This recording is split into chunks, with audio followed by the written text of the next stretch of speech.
My channel. तो आज की जो वीडियो दोस्तों मैं बात करने वाले हैं वर्मी कल्चर के बारे में। अब हम ये बात करेंगे कि वर्मी कल्चर होता क्या है।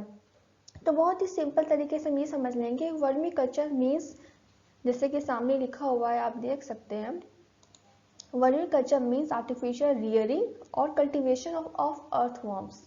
मतलब कि वर्मी कल्चर में क्या किया जाता है कि आर्टिफिशियल तरीके से जो अर्थवॉर्म्स होते हैं उनकी रियरिंग की जाती है, उनका पालन पोषण किया जाता है, या ऐसा भी कह सकते हैं एक आर्टिफिशियल इन्वायरमेंट बनाया जाता है जिसमें जो अर्थवॉर्म्स होते हैं उनको ग्रो किया जाता है। अर्थवॉर्म क्या करते हैं, मल्टीप्लाई होते हैं। तो इसे कहते हैं वर्मी कल्चर। मतलब कि आप आर्टिफिशियल तरीके से अर्थवॉर्म का पालन पोषण करते हैं और एक ऐसा इन्वायरमेंट बनाते हैं आर्टिफिशियल अर्थवॉर्म्स के लिए जिसमें अर्थवॉर्म क्या कर सके, ग्रो हो सके, मल्टीप्लाई हो सके, जिसको हम वर्मी कल्चर कहेंगे।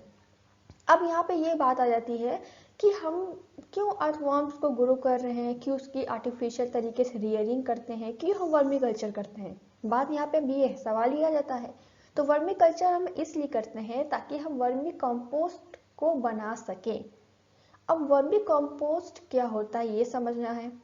तो देखिए जो अर्थवॉर्म्स होते हैं ना, तो जो उनके बॉडी से फेसेस बाहर निकलता है, उनके बॉडी से वो जो फेसेस होता है वो बहुत ही न्यूट्रिएंट रिच ऑर्गेनिक मैटर होता है। ठीक है।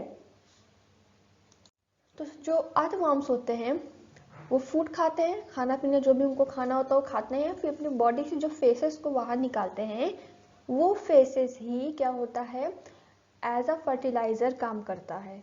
वो फेस जो होता है, फेसेस होता है, वो ऑर्गेनिक मैटर न्यूट्रिएंट से रिच फेसेस होता है वो।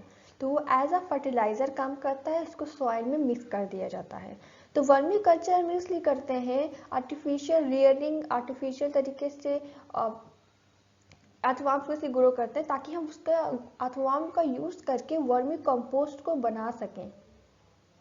अब अर्थवॉर्म का जो फेसेस उनके बॉडी से बाहर निकलता है वही होता है वर्मी कंपोस्ट, जो कि न्यूट्रिएंट से रिच एक फर्टिलाइजर होता है।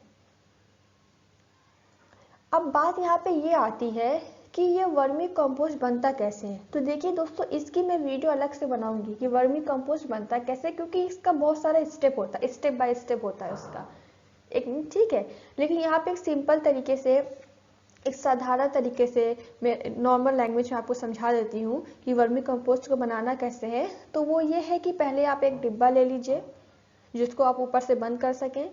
एक बॉक्स ले लीजिए आप, वो प्लास्टिक का हो या रबर का हो, उसमें छेद कर दीजिए चारों तरफ से। अब उस बॉक्स में सबसे पहले आपको क्या करना है, एक आर्टिफिशियल इन्वायरमेंट बनाना है। ठीक है, अर्थवॉर्म के लिए। तो उसके अंदर सबसे पहले आपको न्यूज़पेपर रखना होगा, उसके मॉइस्चर को मेंटेन करना पड़ेगा।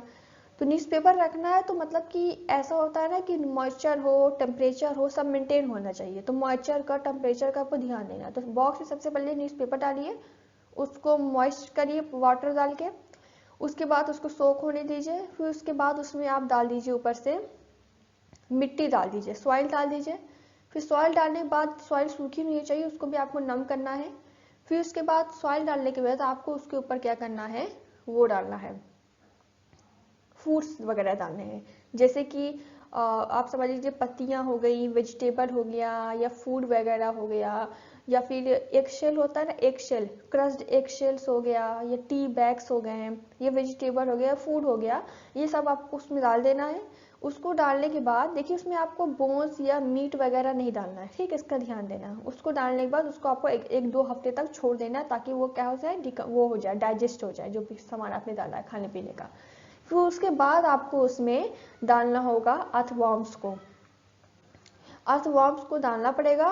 वो फूड जो आपने डाला है उसमें वो डिकम्पोज हो जाएगा, उसके बाद आपको अर्थवॉर्म को डालना है। ठीक है, अर्थवॉर्म को डाल दीजिए, आप डिब्बे को बंद कर दीजिए। नमी का आपको ध्यान देना है, टेम्परेचर का ध्यान देना है। उसके बाद ही कम से कम समझ लीजिए, उसके बाद करीब समझ लीजिए 6 मंथ तक आपको उसको मतलब कि बंद रहने देना। लेकिन हाँ, बीच बीच में आपको खोल के चेक करना होगा उसकी कंडीशन। 6 मंथ के बाद जब आप खोलेंगे तो उसके अंदर आपको क्या मिलेगा, अर्थवॉर्म का स्क्लेटा मिलेगा। मतलब कि जो फेसेस होंगे वो आपको अर्थवॉर्म के मिलेंगे बहुत सारे। वो जो फेसेस है वो न्यूट्रिएंट से रिच ऑर्गेनिक फर्टिलाइजर का काम करता है, इसको आप सॉइल में मिला दीजिए। और उसके बाद उसको अथवाम को उसी बॉक्स में रहने दीजिए। तो ये तरीका होता है इसको बनाने का, वर्मी कंपोस्ट का बनाने का ये तरीका होता है। तो वर्मी कंपोस्ट बनाते हैं क्योंकि अर्थवाम का जो फेस होता है वो न्यूट्रिएंट से रिच होता है, और वर्मी कल्चर हम करते हैं ताकि हम अर्थवाम की रेडिंग कर सके, अर्थवाम का पालन पोषण कर सके आर्टिफिशियल तरीके से। उस अर्थवाम का यूज हम कहाँ करेंगे, वर्मी कंपोस्ट को बनाने में करेंगे। चलिए हम वीडियो का बढ़ाते हैं, आगे देखते हैं। देखिए यहाँ पे एक मैंने लिखा हुआ है types of अर्थवाम use in vermi culture. मतलब कि जो वर्मी कल्चर में अर्थवाम का यूज किया जाता है उसके टाइप्स क्या क्या होते हैं, किस टाइप्स के अर्थवाम का यूज कर सकते हैं वर्मी कल्चर में। तो सबसे पहले हम देखते हैं एंडोजेनिक। एंडोजेनिक देखते हैं अर्थवाम, एंडोजेनिक अर्थवाम देखते हैं। These earthworms are characterized by burrowing. They usually create a horizontal burrow and they feed on material present at the surface in the sorry यहाँ पे इन होना चाहिए, in the soil. They are often pale colours, grey, pale, pink, green और blue. तो ये जो endogenic अर्थवार्म्स होते हैं ये बरो करते हैं, मतलब कि बरोइंग करते हैं, बरो करते हैं, खोदते हैं और एक बरो बनाते हैं, उन लोग बिल बनाते हैं जो कि हॉरिजॉन्टल होती है। और ये मटेरियल जो सॉइल के अंदर होता है, जो बरो के अंदर जो सॉइल होती है, जो मटेरियल होता है उसको वो खाते हैं। और विथ जैसे कि पेल कलर के होते हैं, या ग्रे, या पेल पिंक, या ग्रीन, या ब्लू, डिफरेंट डिफरेंट टाइप का इनका कलर होता है। तो इसकी जो स्पीसीज हैं, जैसे कि एलेबोफोरा कोलोरोटिका हो गया, या फिर कह सकते हैं एपोरेक्टोडिया, इस टाइप के ये जो स्पीसीज के नाम हैं। और भी बहुत सारे स्पीसीज यहाँ मैंने मेंशन नहीं किया है, तो मैं इसका पीडीएफ दे दूंगी इस स्लाइड्स का, ताकि आपके पास नोट्स इसकी हो जाए आराम से। आप वहाँ पे देख सकते हैं, बाद में उसको रिवाइज कर सकते हैं और नोट्स आपकी रेडी हो जाएगी इस तरीके से। तो दोस्तों ये इसका फिगर है, ये अर्थवार्म का क्या है, ये अर्थवार्म का फिगर है, ठीक है, देख सकते हैं आप।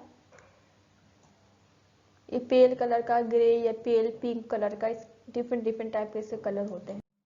दूसरे पे हम आते हैं तो लिखा हुआ एपिजिक।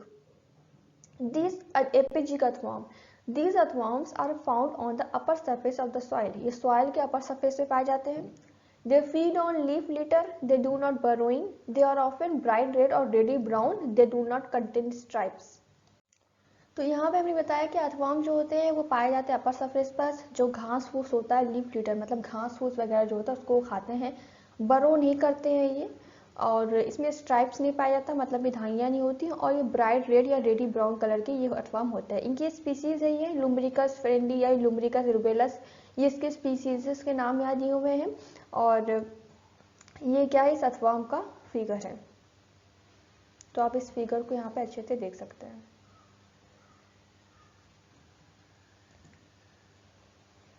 ब्राइट रेड और रेडी ब्राउन कलर का, मतलब रेडिश ब्राउन जो होता है वैसा कलर के ये होते हैं। नेक्स्ट है एनेसिक। एनेसिक एडवर्म, दे क्रिएट अ वर्टिकल बरो, ये वर्टिकल बरो बनाते हैं। एंड फीड ऑन लीव्स, और लीव्स को खाते हैं on the soil surface, soil surface पे ये लीव्स को खाते हैं, और बरो वर्टिकल इनका होता है। They are found in upper part of the soil surface and deep in burrows, मतलब कि सॉइल के अपर सरफेस से भी पाए जाते हैं और डीप बरोज में भी ये पाए जाते हैं।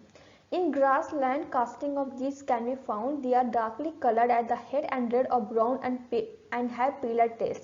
मतलब जो ग्रास लैंड में ये कास्टिंग आपको मिल सकती है। कास्टिंग मतलब कि जो अर्थवर्म्स होते हैं जो अपने फेसेस को निकालते हैं, तो एक जगह देखते होंगे आप कि जमा जमा सा रहता है ना, कास्ट हो जाता है उसका, जमे जमे से होते हैं उनके फेसेस, तो वही कास्टिंग हुई इनकी अर्थवर्म की। और डार्कली कलर्ड होते हैं, हेड पर इनका डार्क कलर्ड होगा, और हेड एंड पे का डार्क कलर होगा, रेड या ब्राउन हो सकता है वो, और जो उनका टेल होता है वो थोड़ा पेल कलर का होता है, मतलब हल्का कलर होता है। इसके स्पीसीज है लुम्ब्रिकस टेरेस्ट्रिस, एपोरेक्टोरिया और नॉक्टर्ना एक्सेट्रा, इनकी स्पीसीज के नाम है। ये अर्थवर्म का क्या है, फिगर है। वैसे मैं बताया था कि टेल में ये पेल हो जाते हैं, पेल होता है, तो टेल देख सकते हैं आप, इसका पेल कलर है, लेकिन हाँ हेड के पास इसका कलर कैसा है, डार्क है। इसके बाद लास्ट देखेंगे हम compost earthworms. These are mostly be find on the compost, जो कंपोस्ट होता है इसमें मोस्टली पाए जाते हैं। They prefer warm and moist environment with compost, मतलब कंपोस्ट में मोस्टली पाए जाते हैं, और जो वार्म इन्वायरमेंट होता है, मॉइस्ट इन्वायरमेंट होता है, वहाँ पे ये होते हैं, और ये ब्राइट रेड कलर के होते हैं। इनके स्पीसीज होती है, ये इनके स्पीसीज के नाम नीचे दिए हुए हैं, और ये कैसे होंगे, ब्राइट रेड कलर के होंगे, और मोस्टली कंपोस्ट में पाए जाएंगे, और वार्म और मॉइस्ट इन्वायरमेंट ये पसंद करते हैं। तो ये फिगर है, देखिए इसको, ये जो अर्थवर्म इसको टाइगर वर्म भी बोलते हैं। इस अर्थवर्म को टाइगर वर्म भी बोला जाता है क्योंकि स्किन देख लीजिए आप, थोड़ा इस टाइप की टाइगर जैसी है, तो अर्थवर्म को टाइगर वर्म भी बोला जाता है। Thank you.